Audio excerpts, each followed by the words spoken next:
WhatsApp ने सारिफीन की सहूलत के लिए फिंगरप्रिंट का फीचर मुतारिफ करवाने पर गौर शुरू कर दिया।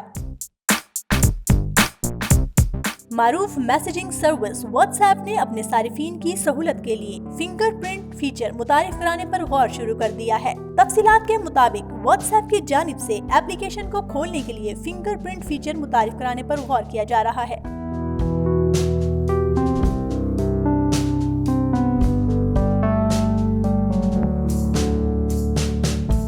जिसके बाद कोई भी शख्स किसी दूसरे शख्स की व्हाट्सएप एप्लीकेशन खोल सकेगा और ना ही व्हाट्सएप पैगामात पढ़ सकेगा।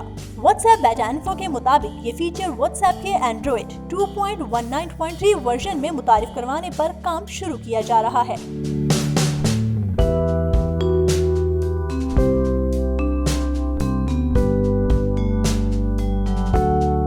इससे कबल व्हाट्सएप ने iOS के लिए फेस आईडी और टच आईडी भी मुतारिफ कराने का फैसला किया था, जो ताहाल डेवलपमेंट की वजह से ताखीर का शिकार है। जिसके बाद अब व्हाट्सएप ने फिंगरप्रिंट्स के जरिए व्हाट्सएप पर तस्दीक फीचर्स लगाने का फैसला किया है, जो एंड्रॉइड मोबाइल फोन्स में दस्तयाब होगा।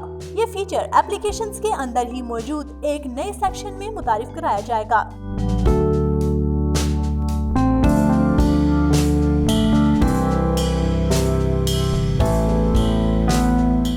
मर्तबा फिंगरप्रिंट फीचर को फाल करने से आप अपनी व्हाट्सएप एप्लीकेशन और उसमें मौजूद पैगामात को मुकम्मल तौर पर दूसरों के हाथों में जाने से बचा सकते हैं। ये फीचर व्हाट्सएप की मुकम्मल एप्लीकेशन पर अप्लाई होगा और इस फीचर के जरिए किसी एक खास चैट को नहीं बल्कि पूरी एप्लीकेशन को ही महफूज किया जा सकेगा।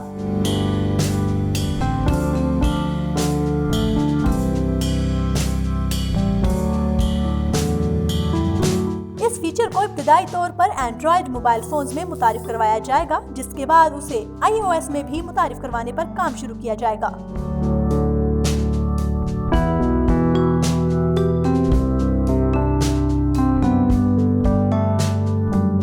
वाज़ेह रहे कि मारूफ मैसेजिंग सर्विस व्हाट्सएप को दुनिया भर में इस्तेमाल किया जाता है। व्हाट्सएप को दुनिया भर में पैगामात भेजने और वसूल करने, वॉइस कॉल और वीडियो कॉल के लिए इस्तेमाल किया जाता है।